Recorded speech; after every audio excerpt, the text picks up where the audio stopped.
Come thou fount of every blessing, tune my heart to sing thy grace.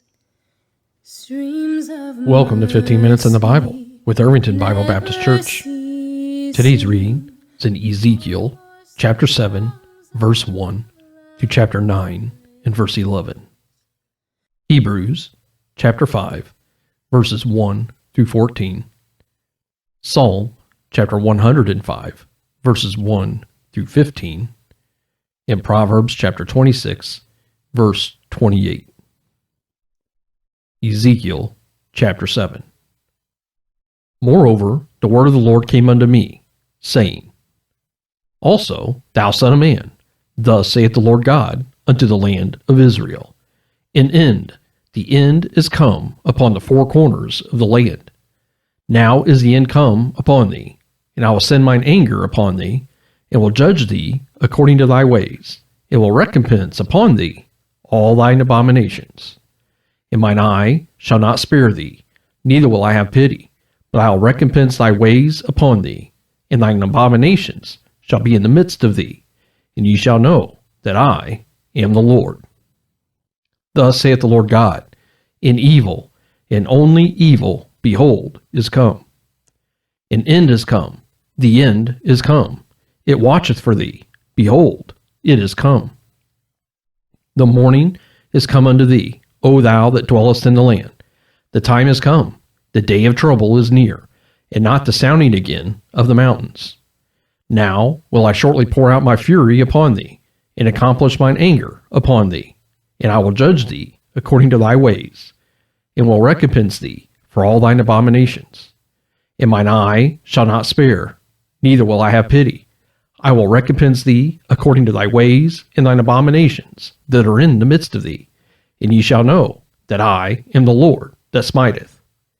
Behold the day, behold, it is come. The morning is gone forth, the rod hath blossomed, pride hath budded. Violence is risen up into a rod of wickedness. None of them shall remain, nor their multitude, nor of any of theirs, neither shall there be wailing for them. The time is come, the day draweth near. Let not the buyer rejoice, nor the seller mourn, for wrath is upon all the multitude thereof. For the seller shall not return to that which is sold, although they were yet alive, for the vision is touching the whole multitude thereof, which shall not return, neither shall any strengthen himself in the iniquity of his life. They have blown the trumpet, even to make all ready, but none go to the battle, for my wrath is upon all the multitude thereof.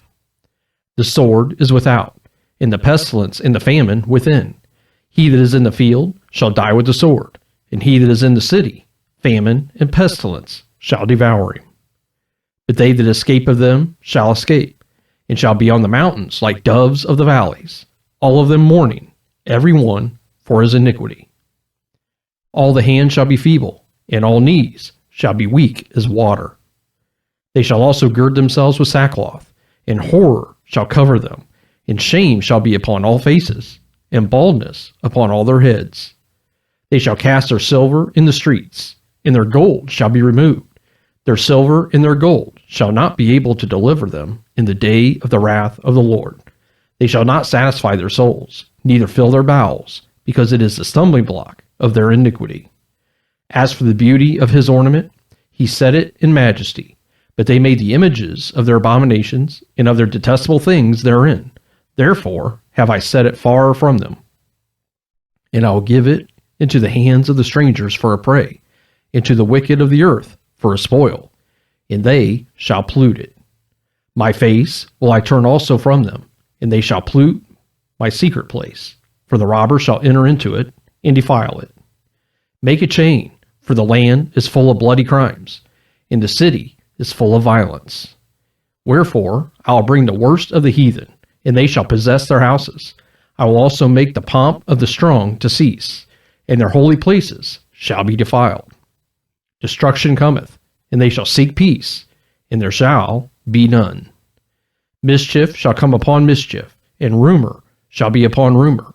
Then shall they seek a vision of the prophet, but the law shall perish from the priest, and counsel from the ancients. The king shall mourn, and the prince shall be clothed with desolation, and the hands of the people of the land shall be troubled. I will do unto them after their way, and according to their deserts will I judge them, and they shall know that I am the Lord. Chapter 8. And it came to pass in the 6th year, in the 6th month, in the 5th day of the month, as I sat in mine house, and the elders of Judah sat before me, that the hand of the Lord fell there upon me. Then I beheld, and lo, a likeness as the appearance of fire, from the appearance of his loins even downward, fire, and from his loins even upward, as the appearance of brightness, as the color of amber. And he put forth the form of a hand, it took me by a lock of mine head, and the Spirit lifted me up between the earth and the heaven, and brought me in the visions of God to Jerusalem, to the door of the inner gate that looketh toward the north, where was the seat of the image of jealousy, which provoketh to jealousy. And behold, the glory of God of Israel was there, according to the vision that I saw in the plain. Then said he unto me, Son of man, lift up thine eyes now the way toward the north. So I lifted up mine eyes the way toward the north. And behold, northward, at the gate of the altar, this image of jealousy in the entry. He said furthermore unto me, Son of man, seest thou what they do? Even the great abominations that the house of Israel committeth here, that I should go far off from my sanctuary? But turn thee yet again, and thou shalt see greater abominations.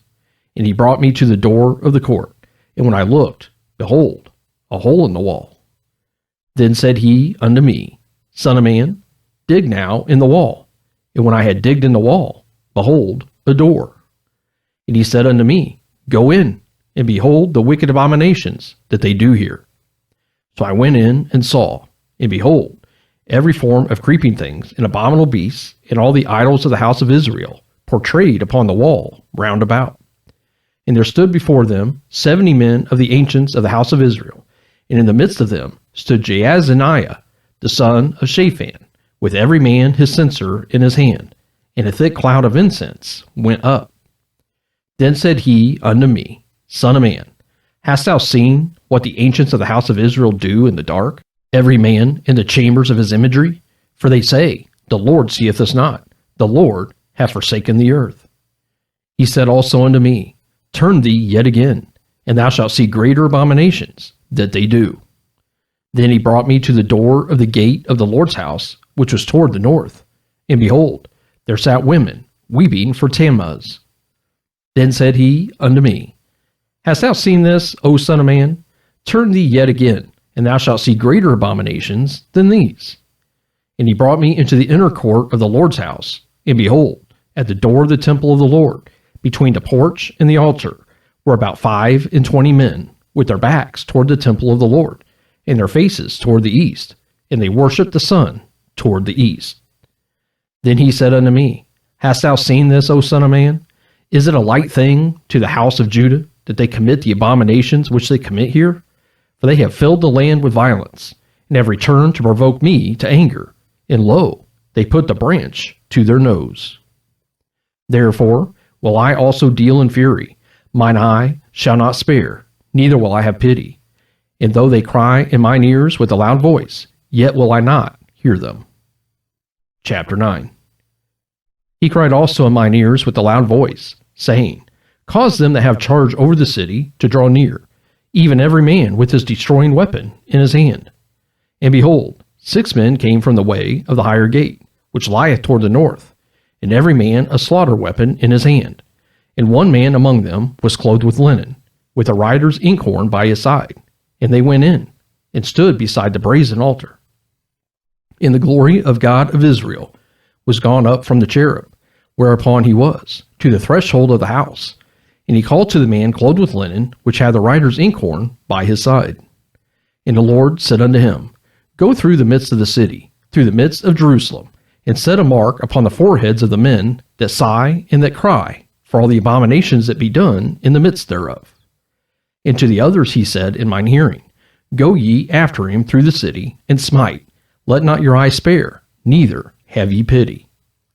Slay utterly, old and young, both maids and little children and women, but come not near any man upon whom is the mark, and begin at my sanctuary.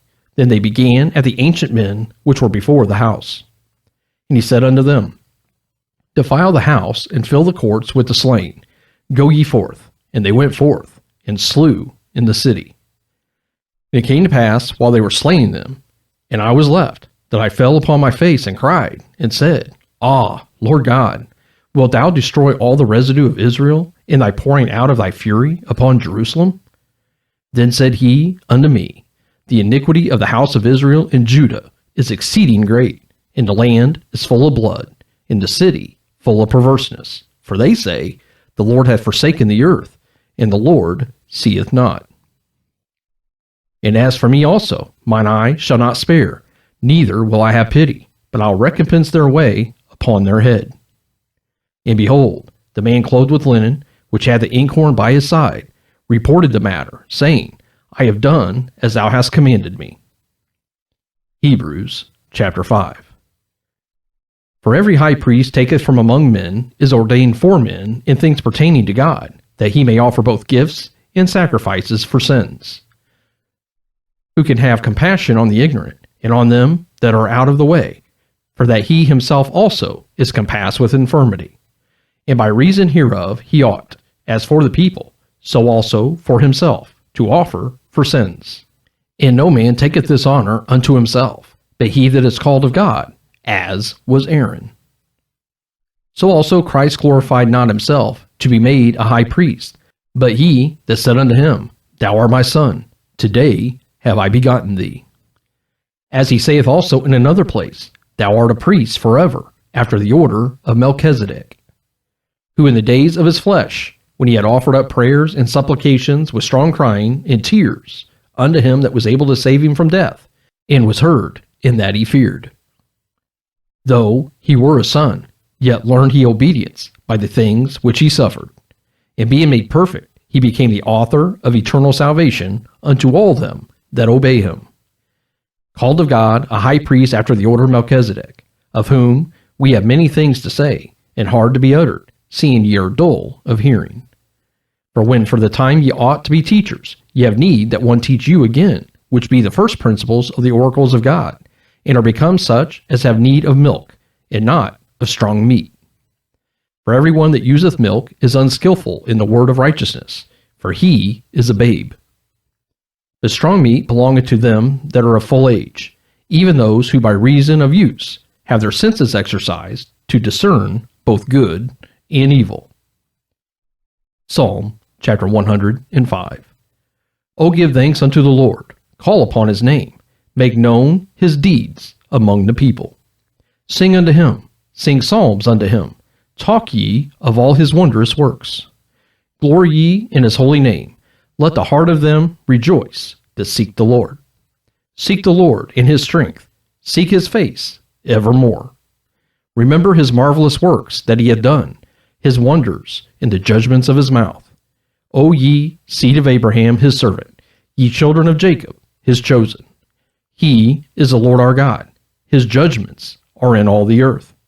He hath remembered his covenant forever, the word which he commanded to 1,000 generations, which covenant he made with Abraham in his oath unto Isaac, and confirmed the same unto Jacob for a law, and to Israel for an everlasting covenant, saying, Unto thee will I give the land of Canaan, the lot of your inheritance, when they were but a few men in number, yea, very few, and strangers in it. When they went from one nation to another, from one kingdom to another people. He suffered no man to do them wrong, yea, he reproved kings for their sakes, saying, Touch not mine anointed, and do my prophets no harm. Proverbs chapter 26, verse 28. A lying tongue hateth those that are afflicted by it, and a flattering mouth worketh ruin. Thank you for joining us for 15 minutes in the Bible. Seal it for thy courts above. Here's my heart, oh, take and seal it for thy courts above. seal it for thy courts above.